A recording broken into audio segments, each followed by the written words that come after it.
ધોરણ 5 ની અંદર આસપાસ વિષયમાં સરસ્વતી ગ્રુપ ઓફ એજ્યુકેશન દ્વારા ચાલતા ઓનલાઈન વર્ગની અંદર આપ સૌનું હાર્દિક સ્વાગત કરું છું. તમે ધોરણ 4 પસાર કરીને 5મા ધોરણની અંદર પ્રવેશ કર્યો છે, તો 5માની અંદર પણ તમે આસપાસ એટલે કે પર્યાવરણ, ધોરણ 4માં પણ તમે આસપાસ એટલે કે પર્યાવરણ વિષય ભણેલા જ છો. હવે એનાથી આગળ કે જે એનાથી આગળના મુદ્દાઓ છે એ આપણે ધોરણ 5ની અંદર આસપાસ વિષયમાં છે એ ભણવાના છીએ. તો આ પર્યાવરણ વિષય વિશે વાત કરીએ તો આપણી આસપાસ જે બની રહ્યું છે એ જ બાબતોને લઈ અને આપણને જે છે એ આપણા જીવનમાં ઉપયોગી બાબતો છે એ શીખવે છે. અને સાથે સાથે અત્યારે આવે કોરોના જેવી મહામારીમાંથી પસાર થયેલા સમાજને પણ આપણે જોઈ રહ્યા છીએ અને સાથે સાથે આજે આ પ્રકરણો દ્વારા આપણે આપણા જીવનની અંદર કેવા પ્રકારે પરિવર્તન લાવીએ છીએ, તો એ જ પરિવર્તન આપણને આસપાસ એટલે કે પર્યાવરણ વિષય છે એ શીખવે છે. તો આવી જ બાબતો સાથે પ્રકરણ 1 જેમનું નામ છે મજાની ઇન્દ્રિયો. તો આપણને હવે અહીંયા પ્રશ્ન થાય, ઇન્દ્રિયો એટલે શું? તો ઇન્દ્રિય એટલે કે આપણા શરીરના અમુક અંગો કે જે સૂંઘવાનું, સાંભળવાનું, જોવાનું કાર્ય કરે છે. તો એ બધા જ એક પ્રકારની ઇન્દ્રિયો છે કે જેના દ્વારા આપણે આ કાર્ય કરી શકીએ છીએ. અને સરળ શબ્દોમાં કહીએ તો કે અમુક પ્રકારે આપણે લાગણીઓ છે એ અનુભવી શકીએ છીએ. તો જે અંગો વડે આપણે લાગણીઓ અનુભવી શકીએ છીએ એને કહેવામાં આવે છે ઇન્દ્રિયો, કે જેના દ્વારા આપણને છે એ દાખલા તરીકેનું એક ઉદાહરણ આપું તો કે જીભ. તો જીભ દ્વારા આપણને શેનો અનુભવ થાય છે? તો કે સ્વાદનો અનુભવ થાય છે. તીખો, ખાટો, ખારો, મીઠો આવો સ્વાદ આપણને અનુભવાય છે. શા માટે? તો કે જીભ છે એટલે. તો એ જીભ શું થયું? તો કે એક પ્રકારની ઇન્દ્રિય છે જેના દ્વારા આપણે એ લાગણીની અનુભૂતિ કરી શકીએ છીએ. તો એવી બાબતો સાથે આપણે આ પ્રકરણની અંદર અભ્યાસ કરવાના છે. સાથે સાથે અમુક ઘટનાઓ બને છે એ પણ, કે દાખલા તરીકે તમારી સાથે આવું ક્યારેય બન્યું છે? જેમની અંદર આપણે પહેલી બાબત જોઈએ તો કે તમે કૂતરા પાસેથી પસાર થતા હો, કે કૂતરું સૂતું છે અને એની પાસેથી તમે પસાર થયા અને એકાએક કૂતરાના કાન જે છે એ કૂતરાના કાન કેવા થઈ ગયા? ઊંચા. જો કૂતરો સૂતું હતું છતાં પણ એના કાન ઊંચા થઈ ગયા. શા માટે? તો કે તમારા પગના અવાજને કારણે. તો એને કાન દ્વારા સાંભળવા મળ્યા. તો કાન શું છે? તો કે એક પ્રકારની ઇન્દ્રિય છે. તો આપણે એના વિશે અભ્યાસ કરવાના છીએ. ત્યારબાદ જોઈએ તો કે આપણા ઘરની અંદર રસોડામાં તમે ઘણી વખત જોયું હોય કે કોઈ જગ્યાએ ખાંડ વેરાયું હોય, ગોળ વેરાયો હોય કે કોઈ પણ પ્રકારની મીઠાઈ જે છે એ વેરાઈ હોય તો ત્યાં કીડીઓ છે એ ભેગી થઈ જાય છે. હવે એ વિચાર કર્યો છે કે એ કીડીઓ ત્યાં શા માટે આવી ગઈ? તો એની પાછળનું કારણ જણાવી દઉં તો કે આ કીડીઓ ભેગી થાય છે તો એ કારણ છે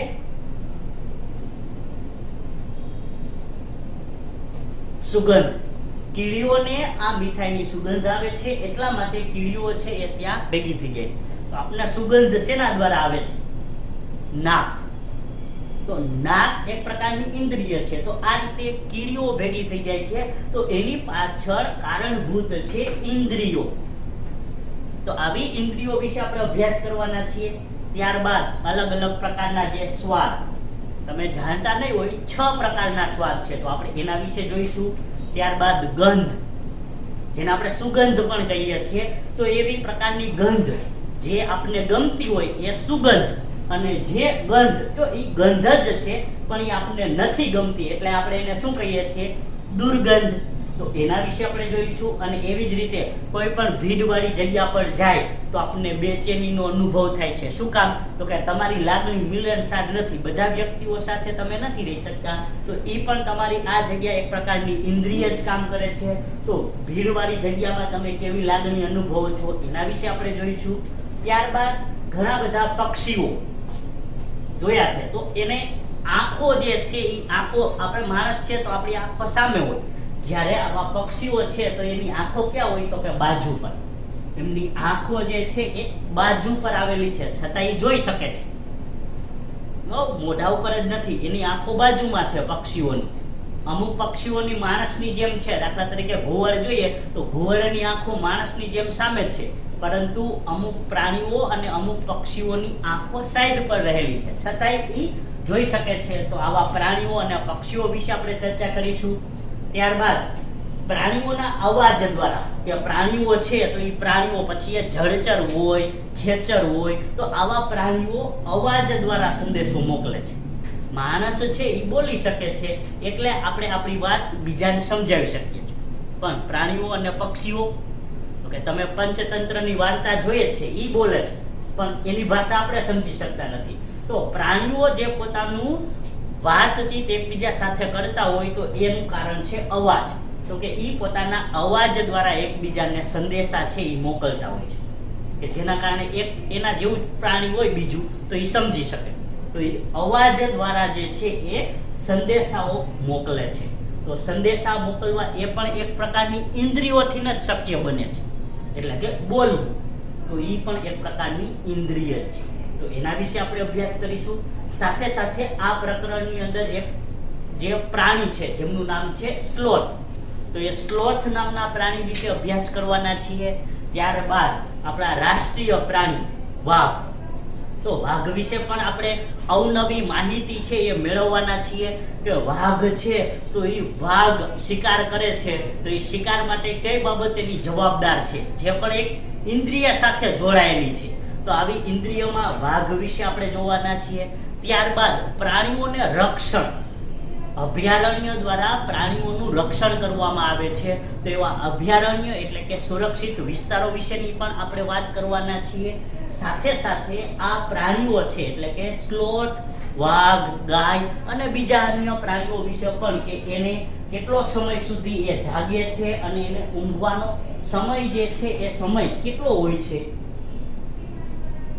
તો એના સમય વિશે પણ આપણે આ પ્રકરણની અંદર ચર્ચા કરવાના છીએ. કે જેના દ્વારા આ પ્રાણીઓ પોતાની ઇન્દ્રિયોનો ઉપયોગ, કે આપણને આંખો છે તો એ રાતમાં જોવા ન મળે, પણ પ્રાણીઓ રાતના સમયે જ બહાર નીકળે છે, તો એના કારણે એને રાતના સમયે જોવા મળે છે આંખો દ્વારા. તો એને ક્યાંક રંગો જોવા મળે છે, એ પણ આપણે આ પ્રકરણની અંદર અભ્યાસ કરવાના છીએ.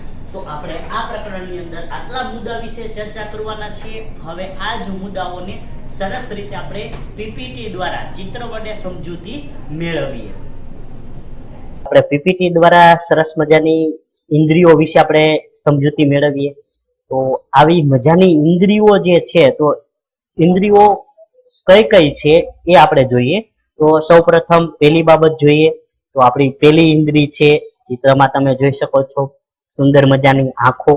આંખ પણ આપણી એક ઇન્દ્રિય છે, કે જેના દ્વારા આપણે સમગ્ર દુનિયાને છે એ જોઈએ છીએ, કે જેના દ્વારા અજવાળા, અંધારા, પ્રકાશ, તો આવી આંખો એક પ્રકારની ઇન્દ્રિય છે. તો પહેલી ઇન્દ્રિયની અંદર સમાવેશ થાય છે આંખ, કે જેના દ્વારા આપણે આ બધું નિહાળી શકીએ છીએ. અને સાથે સાથે આંખો દ્વારા કે જ્યારે કોઈ પણ આપણે લાગણીનો અનુભવ કરીએ છીએ, તો આંખો દ્વારા આપણે આંસુ પણ આવી જાય છે, તો એ લાગણીનો અનુભવ પણ ઇન્દ્રિય એટલે કે આપણી આંખ દ્વારા આપણને થતું હોય છે. કે ઘણી વખત ભલે આપને શબ્દો સાંભળવા ન મળે, પણ જોઈએ તો પણ આપણે છે એ ભાવુક થઈ જતા હોઈએ છીએ. તો પેલી ઇન્દ્રિય એમની અંદર આંખનો સમાવેશ થાય છે. ત્યારબાદ ચિત્ર પર તમને શું જોવા મળે છે? કાન. તો કે કાન પણ આપણી જે છે એ ઇન્દ્રિય છે. અને કાનમાં આપણે વાત કરેલી હતી કે આપણે કૂતરાની બાજુમાંથી પસાર થઈએ તો કૂતરો પોતાના કાન, અને કોઈ પણ એવો અવાજ આવે તો આપણે પણ આપણા કાન જે છે એ તરફ કરીએ છીએ. તો આમ કાન પણ ઇન્દ્રિયોની અંદર એનો સમાવેશ થાય છે, કે જેના દ્વારા આપણને સાંભળવા મળે છે. તો કાન પણ એક પ્રકારની ઇન્દ્રિય જ છે. ત્યારબાદ સૂંઘવું, એ પણ એક પ્રકારની ઇન્દ્રિય છે, કે જેના દ્વારા આપણે સૂંઘીએ છીએ અને આપણને છે એ અનુભવ થાય છે. ઘણી વખત આપણે કૂતરાઓને સૂંઘતા જોઈએ છીએ, કે જે પોલીસ વાળા ડોગ રાખે છે, તો એ પોલીસ કોઈ પણ પકડવા માટે કૂતરો સૂંઘતો જાય અને ત્યાં સુધી પહોંચાડી દે છે. તો આ રીતે આ સૂંઘવું પણ એક ઇન્દ્રિય એટલે કે આપણું નાક જે છે એ નાક એ પ્રકારની ઇન્દ્રિય છે. અને આમની અંદર જે ઘણા બધા પક્ષીઓ, પ્રાણીઓ એ બીજા પક્ષીઓને એટલે કે એની સાથે એની ટીમમાં જ છે એવા પક્ષીઓને એની સુગંધથી જ ઓળખે છે. કે એ લોકોની ગંધ દ્વારા એને ખબર પડી જાય કે આપણા જ આ છે એ આપણી જ ટીમના છે, અથવા તો આપણા જ છે એ આપણા ભાઈ બંધુઓ છે, અથવા તો આપણા જ મિત્રો છે. તો એને એની સુગંધ દ્વારા ખ્યાલ આવી જતો હોય છે. અને એમની અંદર જે આવા વાઘ, સિંહ, ઈ બીજા વાઘ સિંહને એટલે કે મિત્ર વાઘ સિંહને એમની સુગંધથી જ ઓળખતા હોય છે. ત્યારબાદ વૈજ્ઞાનિકો, કે આ બધી ઇન્દ્રિયો રહેલી છે, તો એ ઇન્દ્રિયો માટે પ્રયોગ કોને કર્યા છે? તો એવા પ્રયોગો વૈજ્ઞાનિકોએ કરેલા છે. તો તમે જો વૈજ્ઞાનિકોના ફોટા જોઈ શકો છો કે કોઈને કોઈ વસ્તુઓ પાછળ સંશોધન કરતા હોય છે. તો આજે આપણે આ બધી માહિતી મળી છે, તો એ માહિતી પાછળ એ વૈજ્ઞાનિકોના સિદ્ધાંતો હોય, એ વૈજ્ઞાનિકોએ છે એ પ્રયોગો કરેલા હોય.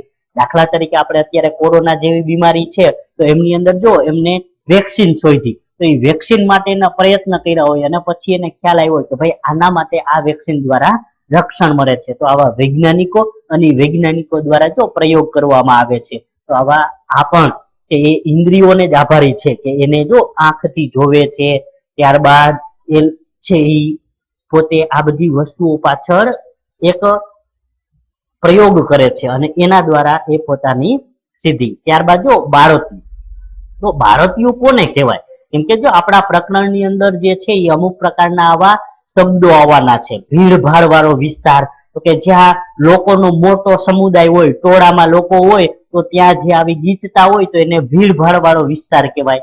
દાખલા તરીકે તમે જે છે કોઈ કાપડ બજારની અંદર કે શાક માર્કેટની અંદર ખરીદી કરવા જાઓ, તો એ વિસ્તાર કેવો છે? તો કે ભીડભાડ વાળો વિસ્તાર છે. એવી જ રીતે બાળોતિયું, આ તમારા માટે નવો શબ્દ હશે. તો બાળોતિયું કોને કહેવાય? તો કે જ્યારે નાના બાળકોને, આપણે એને ગોદડી પણ કહીએ છીએ, તો નાના બાળકોને જેને રાખવામાં આવે છે, સુવડાવવામાં આવે છે, તો એને બાળોતિયું કહેવામાં આવે છે. એટલે ઘણી વખત આ જે એક પ્રકારે આપણે નાકની જે ઇન્દ્રિય છે, તો એ નાકની ઇન્દ્રિયની અંદર આવતો આ એક શબ્દ છે બાળોતિયું. તો એ બાળોતિયા વિશે આપણને અહીંયા બતાવવામાં આવેલું છે. ત્યારબાદ પક્ષીઓ, તો જો ઘણા બધા પક્ષીઓ આકાશની અંદર ઊંચે ઉડતા હોય અને એમની આંખો છે એ આંખો દ્વારા એ નીચે પડેલી વસ્તુઓ કે એમની જે ખોરાક છે એ ખોરાક ગોતી શકે છે. તો આવા પક્ષીઓ છે એ રહેલા છે, જો તમે જોઈ શકો છો. અને એ પક્ષીઓની આંખો જો સાઈડ પર રહેલી, પછી એમના નખ હોય તીક્ષ્ણ હોય, ચાંચ છે એ ચાંચ. ત્યારબાદ તમે જો આવા પક્ષીઓ ગીધ અને સમડી, અહીંયા તમને જે ફોટો મૂકેલો છે એ ગીધ, સમડી અને ગરુડ જેવા પક્ષીઓનો છે એ ફોટો મૂકેલો છે. તો એ આ પક્ષીઓ પણ પોતાની સુગંધ દ્વારા આંખો વડે પોતાના શિકારને છે એ શિકારને ગોતી લેતા હોય છે, કે જેના કારણે એ પોતાનો ખોરાક છે એ ખોરાક આવી ઇન્દ્રિયો દ્વારા છે એ ઇન્દ્રિયો દ્વારા એમનો ઉપયોગ કરતા હોય છે. અને વિદ્યાર્થી મિત્રો ખાસ એ જણાવી દઉં કે આવા પક્ષીઓ જ્યારે આ બધું નિહાળે છે, તો ત્યારે એને અમુક જ પ્રકારના રંગો દેખાતા હોય. કે અમુકને માત્ર બ્લેક એટલે કે બ્લેક એન્ડ વ્હાઈટ જ દેખાતું હોય, અમુકને જે છે એ લીલા રંગનું જ દેખાતું હોય. ત્યારબાદ અમુક પક્ષીઓ છે એ જેમ આપણી જેમ કલરફુલ જોઈ શકે છે, બાકી અમુકને અમુક જ રંગો દેખાય છે, અમુક રંગો દેખાતા હોતા નથી. તો આવા પક્ષીઓ છે એ રહેલા છે, એ પણ પોતાની ઇન્દ્રિયોનો છે એ ઉપયોગ કરી અને ખોરાક મેળવે છે. ત્યારબાદ જો તમને આંખોનો તફાવત, કે અહીંયા આપણી આંખો છે એ અલગ અલગ. તમે જો ઘુવડની આંખો કેવી છે? તો કે આપણી જેમ માણસની જેમ બે આંખો સામે છે ને, એમ ઘુવડની આંખો પણ બંને આંખો સામે રહેલી છે. એવી જ રીતે ગાયની આંખો જો, તો ગાયની આંખો બે સાઈડમાં રહેલી છે, કાન પાસે જો કાન પણ એના સાઈડમાં છે અને એની આંખો જે છે એ સાઈડમાં રહેલી છે. તો અને ગાયના કાન બહાર દેખાય છે. એવી જ રીતે ઘુવડના કાન જો જોવા મળતા જ નથી. તો ઘુવડના કાન છે પણ એને માત્ર હોલ છે અને એ પીછાડ દ્વારા ઢકાયેલો છે. તો આપણને એના કાન, પક્ષીઓના કાન જોવા મળે નહીં. જ્યારે ગાય, ભેંસ, બળદ, પછી સિંહ, વાઘ, આવા બધા પ્રાણીઓના કાન આપણે જોઈ શકીએ છીએ, અમુકના કાન દેખાતા નથી. તો એ આંખોનો તફાવત રહેલો છે અને કાનમાં પણ તફાવત છે એ રહેલો હોય છે. પછી અમુકના કાન નાના હોય, હાથી હોય તો હાથીના કાન ખૂબ વિશાળ છે.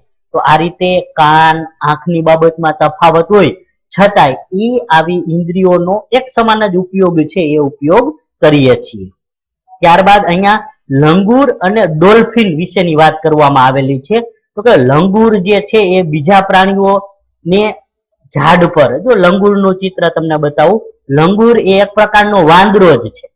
તો વાંદરાની પ્રજાતિની અંદર આ લંગૂર છે તો એ બીજા પ્રાણીઓને છે જેથી એમને શું કરે છે તો કે એવા અવાજથી આ પ્રાણીઓને, બીજા પ્રાણીઓને છે એ સાવધાન કરી દે છે. તો એ સાવધાન કરે છે તો આવા પ્રાણીઓને ખાસ ચેતવણી છે એ ચેતવણી આપે છે. પક્ષીઓ પણ સંકેત આપી અને અવાજથી બીજાને અલગ અલગ પ્રકારે જણાવી દેતા હોય છે. તો એમની અંદરનો આ લંગૂર પણ રહેલો છે કે બીજા પ્રાણીઓને સાવધાન કરે છે. ત્યારબાદ ડોલ્ફિન, તો જળચર પ્રાણીની અંદર ડોલ્ફિન છે તો એ ડોલ્ફિન પણ જ્યારે કોઈ માછીમાર માછલા પકડવા આવે છે તો એમને આ રીતે જણાવી દે છે. તો આમ આવા પ્રાણીઓ છે એ પ્રાણીઓ પોતાની આવી વિશિષ્ટ શક્તિઓ વડે બીજાઓને સંદેશા છે એ સંદેશા આપે છે. ભલે એ પાણીની અંદર રહેલી હોય પણ માછીમાર આવે તો અન્ય માછલીઓને છે એ જાણ કરે, જેના કારણે જો માછલીઓ ભાગવા લાગે. શું કામ? તો કે એમને સાવધાન કરે છે. તમે જોઈ રહ્યા છો સ્લોથ નામનું પ્રાણી. સ્લોથ જે છે એ રીંછ જેવું લાગે છે પણ રીંછ નથી, અને એ દિવસની અંદર 18 કલાક ઊંઘવાનું કામ કરે છે, અને એ પણ ઊંધા લટકીને. જો અહીંયા એ ડાળી ઉપર લટકેલું છે તો એવી જ રીતે ઊંધું લટકી અને એ વૃક્ષ ઉપર 18 કલાક સુવાનું કામ કરે છે. અને એ 40 વર્ષ સુધી જીવન જીવે છે. તો એ 40 વર્ષમાં 18 કલાક, 24 કલાકમાંથી 18 કલાક તો ઊંઘવાનું જ કામ કરે છે. તો એ વિચાર કરો કેટલા કલાક માત્ર જાગતું છે, અને એ પણ 40 વર્ષ. તો આ રીતે આવું સ્લોથ જેવું પ્રાણી જે છે એ સુવાનું કામ કરે છે 18 કલાક. એવી જ રીતે જાગવા અને ઊંઘવાની અંદર જોઈએ તો ગરોળી. તો કે ગરોળી જે છે એ ઠંડીની ઋતુમાં શું ઘરમાંથી ગાયબ થઈ જતી. ઉનાળામાં, ચોમાસામાં ગરોળી દેખાય પણ શિયાળામાં દેખાતી ન હોય. શું કામ? તો કે એ શિયાળાની ઋતુ, ઠંડીની ઋતુ એનો આરામ કરવાનો સમયગાળો હોય. તો આ રીતે એ ઊંઘવાનું કામ કરે છે. એવી જ રીતે આપણે જોઈએ તો કે ગાય છે એ 24 કલાકમાંથી 4 કલાક સૂવે, અને સ્લોથની જેમ જ અજગર છે એ અજગર 18 કલાક છે એ 18 કલાક અજગર પણ ઝાડની ડાળીએ વીંટળાઈને કે પછી ગૂંચડું વળીને અજગર પણ છે એ 18 કલાક ઊંઘવાનું કામ કરે છે. હવે તમે ચિત્રમાં જોઈ રહ્યા છો જીરાફ. તો જીરાફ છે એ 2 કલાક જ ઊંઘવાનું કામ કરે છે, એટલે કે 24 કલાકમાંથી 2 કલાક જ ઊંઘે છે, 22 કલાક છે એ જીરાફ જાગતું હોય. તો આ રીતે ઊંઘવાનો સમયગાળો હોય. પછી બિલાડી, તો કે બિલાડી 6 કલાક છે એ 6 કલાક ઊંઘે છે. તો એ દિવસમાં આ રીતે આવા પ્રાણીઓનો ઊંઘવાનો સમયગાળો છે એ રહેલો હોય છે અને ત્યારે કામ કરતા હોય છે. ત્યારબાદ વાઘ વિશે કહીએ તો કે વાઘ છે એ માણસો કરતા 6 ગણું સારી રીતે જોઈ શકે છે. અને વાઘની જે મૂછો હોય ને એ મૂછો દ્વારા હવામાં જે કઈ પણ ધ્રુજારી કે હવામાં હલનચલન થાય એના આધારે વાઘ છે એ આગળ વધતો હોય, એટલે કે પોતાનો રસ્તો છે એ પસંદ કરતો હોય છે. અને વાઘ અલગ અલગ અવાજ કરે છે. તો એ વાઘ જ્યારે પોતે ગર્જના કરે છે તો એ વાઘની ગર્જના 3 કિલોમીટર દૂર સુધી સંભળાઈ શકે છે. અને વાઘની સાંભળવાની ઇન્દ્રિય છે ને ખૂબ જ તીવ્ર હોય, ખૂબ જ જોરદાર હોય. તો એના કારણે વાઘ પાંદડાનો ખડખડાટ, ઘાસના વચ્ચે પ્રાણીઓના હલનચલનનો અવાજ અલગ પાડી શકે છે. એટલે કે એ પાંદડાનો અવાજ છે કે કોઈ પશુ કે કોઈ પ્રાણી છે એ હલનચલન કરે છે તો એનો અવાજ છે એ પોતાના કાન વડે અલગ કરીને સાંભળી શકે છે. અને એ પોતાના કાન આવી રીતે અલગ અલગ દિશામાં ફેરવી શકે છે, અને ચારે બાજુ એ કાન દ્વારા વાઘને અવાજ સંભળાય છે. અને એ અલગ અલગ પણ, કે પાંદડાનો અવાજ એ અલગ કરી શકે, અને એ કોઈના પગનો અવાજ છે તો એ પગનો અવાજ એ અલગ કરી અને સાંભળી શકે છે. તો આમ વાઘ છે એ આ રીતે પોતે આ પોતાની ઇન્દ્રિય, આંખ, સૂંઘવાની અને સાંભળવાની શક્તિનો ઉપયોગ કરી અને શિકાર કરતો હોય છે. અને વાઘનો અત્યારે પ્રાણીના છે એ જીવન ઉપર જોખમ છે, કેમ કે વાઘનો શિકાર કરવામાં આવ્યો છે અને એના કારણે વાઘની સંખ્યા ઓછી થતા આજે આપણા રાષ્ટ્રીય પ્રાણી તરીકે વાઘનો ઉપયોગ થાય છે. તો આવા વાઘ છે એ રાષ્ટ્રીય પ્રાણી તરીકે રહેલો છે. અને આવા પ્રાણીઓને છે એમના દાંત, પછી એમના નખ, એમના શિંગડા, એના માટે શિકાર કરવામાં આવે છે. અને આવા શિકારીઓ છે એ આવી બધી વસ્તુઓ મેળવવા માટે આ પ્રાણીઓને છે એ મારી નાખતા હોય છે. તો એના માટે સરકારશ્રી દ્વારા છે એ રાષ્ટ્રીય ઉદ્યાનો કે આવા પ્રાણીઓને સુરક્ષા મળે એટલે રાષ્ટ્રીય ઉદ્યાનો અભયારણ્યની સ્થાપના કરી છે, જેમની અંદર આપણે હવે જોઈએ તો કે અહીંયા તમને જો ગીર વન્યજીવ અભયારણ્ય સિંહ માટે છે એ આવું અભયારણ્ય કરવાનું કે જ્યાં કોઈ સિંહને મારી શકે નહીં. જો કોઈ એમને મારે તો એમના ઉપર કાયદેસરની કાર્યવાહી થઈ શકે છે. તો આવા ગીર રાષ્ટ્રીય ઉદ્યાન, પછી કાળિયાર રાષ્ટ્રીય ઉદ્યાન, કાળિયાર નામનું હરણ આવે તો એ કાળિયાર હરણનું જે છે એના માટેનું આવું રાષ્ટ્રીય ઉદ્યાન કે જેમાં રક્ષણ મળી શકે એટલા માટે બનાવવામાં આવેલું છે. ત્યારબાદ જીમ નેશનલ કાર્બેટ પાર્ક ઉત્તરાખંડની અંદર આવેલો છે, વાઘ માટેનો છે. ત્યારબાદ ભરતપુર રાજસ્થાન રાજ્યની આવેલું ભરતપુર જિલ્લામાં ઘાના અભયારણ્ય આવેલું છે. તો આ રીતે આવા અભયારણ્ય દ્વારા પ્રાણીઓના શિકાર ન કરી શકે અને પ્રાણીઓને કોઈ નુકસાન ન પહોંચાડી શકે એટલા માટે આવા અભયારણ્ય અને રાષ્ટ્રીય ઉદ્યાનો શરૂ કરવામાં આવેલા છે કે જેથી આપણે એમનું રક્ષણ કરી શકીએ. તો આવા અભયારણ્ય છે. ત્યારબાદ જળચર રાષ્ટ્રીય ઉદ્યાન, દરિયાઈ રાષ્ટ્રીય ઉદ્યાન છે તો એવા છે સમુદ્રી કાચબા, માછલાઓ તેમજ અલગ અલગ પ્રકારની અંદર શંખ. ત્યારબાદ પિરોટન ટાપુ, પરવાળાનો ટાપુ જામનગરની અંદર આવેલો છે તો ત્યાં પણ દરિયાઈ રાષ્ટ્રીય ઉદ્યાન રહેલો છે. તો કચ્છના અખાતની અંદર આવા દરિયાઈ રાષ્ટ્રીય ઉદ્યાન આવેલો છે તો જેમની અંદર આવા દરિયાઈ જીવો છે એમને રક્ષણ મળી રહે એટલા માટે એમને લાંબા સમય સુધી સાચવી રાખી અને લાખો લોકો એને જોઈ શકે એટલા માટે આવા પ્રાણીઓ, પક્ષીઓ, પશુઓ, જળચર પ્રાણીઓને જોવા માટે આવા અભયારણ્ય, રાષ્ટ્રીય ઉદ્યાનોની સ્થાપના છે એ કરવામાં આવેલી છે. તો આ બધા રીતે છે એ આપણે એમને જાળવી શકીએ છીએ કે જે એમની ઇન્દ્રિયોનો ઉપયોગ કઈ કઈ રીતે કરે છે તો આપણે અહીંયા એ માહિતી મેળવી. તો આમ અહીંયા આપણા આખા પાઠનું ચિત્ર દ્વારા પીપીટી દ્વારા તમે હવે સમજૂતી મેળવી. તો હવે આપણે એમની વિસ્તૃત સમજૂતી છે એ આગળ મેળવીએ. તો અહીંયા આપણે આ પીપીટી દ્વારા પૂર્ણ કરીએ છીએ. Thank you. પીપીટી જોઈ અને ચિત્ર દ્વારા તમે જે સમજૂતી મેળવી તો એ તમને મજા જ આવી હશે. તો ચાલો હવે આપણે આગળ ફરી પાછા વિસ્તૃત રીતે આપણે આ પ્રકરણની સમજૂતી મેળવીએ. જેમની અંદરનો પહેલો મુદ્દો આપણો હતો કે તમારી સાથે આવું ક્યારેય બન્યું છે. ઘણી બધી ઘટનાઓ હોય એ આપણે પણ અનુભવેલી હોય. તો એમની અંદરની પહેલી ઘટના એવી છે કે ઘણા બધા પ્રાણીઓ હોય તો એમનો ખોરાક દૂરથી જોઈ શકે છે. કે દાખલા તરીકે આપણે પક્ષીઓની વાત કરીએ, સમડી છે, ગીધ છે, ગરુડ છે, તો એ આકાશમાં ઊંચે ઊંચે ઉડતા હોય. અને સામાન્ય ઉદાહરણ આપીએ તો આપણે આસપાસ જોવા મળતા કબૂતર છે તો એ કબૂતર પણ ઊંચે ઊંચે ઉડે છે, છતાંય આપણે એના માટે જે દાણા ચણ છે એ નીચે જમીન પર નાખેલી હોય તો એને એવા ઝીણા દાણા ઊંચાઈ પરથી પણ એને જોવાઈ જાય છે. તો એ દૂરથી પોતાનો ખોરાક જોવે છે અને ત્યાં એ જગ્યા પર નીચે ઉતરે. જે જગ્યાએ દાણા ન હોય તો અહીંયા નથી ઉતરતા. તો અહીંયા એમને શું કર્યું તો કે પોતાની આંખ, એક ઇન્દ્રિય તરીકે આંખ, એમની આંખ કેટલી તીક્ષ્ણ હોય છે કે એ ઊંચાઈ ઉપરથી પણ નીચે જમીન પર રહેલો પોતાનો ખોરાક છે એ ખોરાક જોઈ શકે છે. અને ગામડાઓની અંદરની વાત કરીએ તો કે ગામડાઓની અંદર આવા કબૂતર, કાગડા જે છે તો એ કાગડા નાના બાળકો હોય તો એ નાના બાળકોના હાથમાં પૂરી જેવા અમુક ખોરાક હોય કે બીજા અન્ય કોઈ ખોરાક હાથમાં હોય તો એ પક્ષીઓ એ બાળકોના હાથમાંથી ખોરાક પણ લઈ જતા હોય. તો આ રીતે એની આંખો દ્વારા એટલી ઊંચાઈ ઉપરથી એ પોતાનો ખોરાક છે એ ખોરાક જોઈ શકે છે. તો આ આંખ પોતાની ઇન્દ્રિયનો ઉપયોગ કરે છે આવા પ્રાણીઓ. અને એવી જ રીતે જે હિંસક પ્રાણીઓ છે તો એ ઘણા બધા હરણમાંથી એને જે હરણ પર શિકાર કરવો છે એ જ હરણને એ ટાર્ગેટ રાખે છે. તો એ પોતાની આંખ વડે એના ઉપર ફોકસ કરે છે. તો એની આંખો સાઈડમાં છે છતાં પણ એ પોતાના શિકારને છે એ એના ઉપર ફોકસ કરી રાખે છે.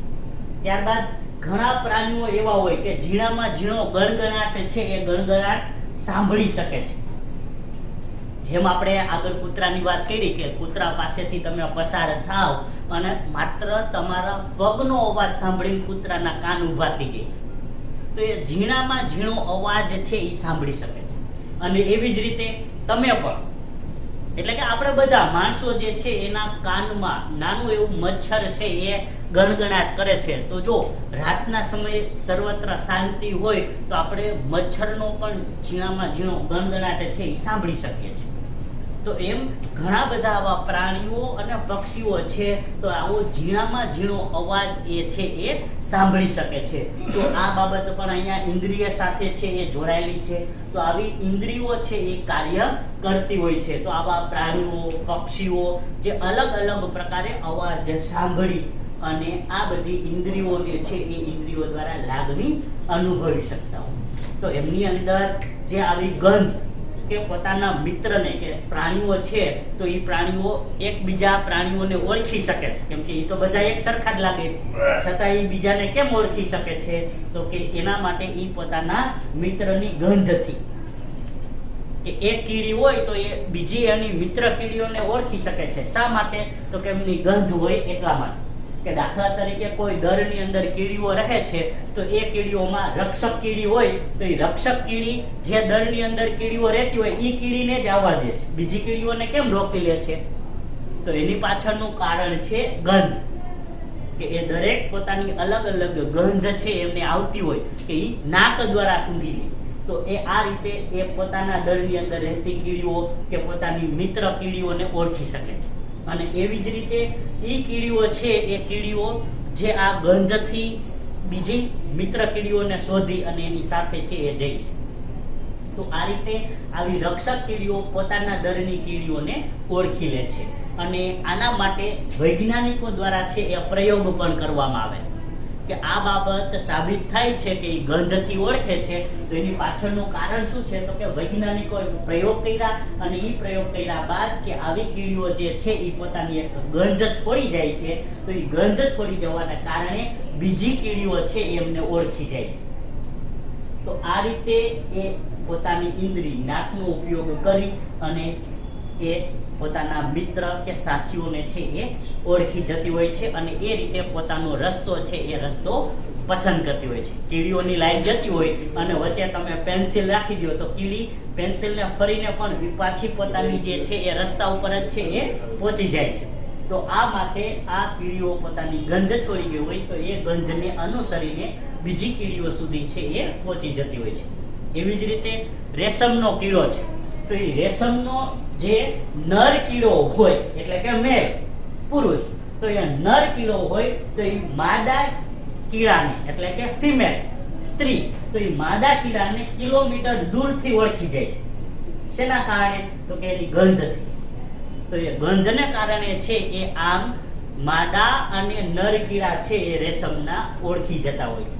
અને એવી જ રીતે આપણે જોઈએ છે તો કે કૂતરો પણ જ્યાં ત્યાં સૂંઘતો હોય તો એ નાકનો ઉપયોગ કરી કૂતરો પણ આવી રીતે જોઈએ છે કે સુગંધથી જે છે એની ગંધથી એ ઓળખી જાય છે અને ત્યાં સુધી છે એ જતો હોય છે. અને આજે પણ આપણે જોઈએ છે કે ઘણી જગ્યાએ પોલીસવાળા છે તો આવા કૂતરાના દ્વારા છે એ કૂતરા દ્વારા ક્રિમિનલોને જે છે એ ક્રિમિનલોને પકડતા હોય છે. તો એની પાછળનું કારણ શું છે? તો કે કૂતરો એમની ગંધ ઓળખી, એમની ગંધ પારખી અને ત્યાં સુધી પહોંચે છે. તો આ રીતે આ ઇન્દ્રિયોની અંદર પેલી ઇન્દ્રિય હતી જે નાક. તો એ નાક દ્વારા આપણે ગંધ કે સુગંધથી જે છે એ એમને ઓળખી અને ત્યાં સુધી છે એ પહોંચતા હોય છે.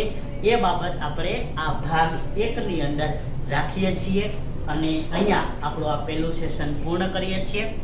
તો આ સેશનના અંતે હોમવર્ક સ્વરૂપે તમને વર્કશીટ આપવામાં આવશે. એ વર્કશીટ તમારે તમારી રફ બુકની અંદર લખવાની રહેશે. ધન્યવાદ.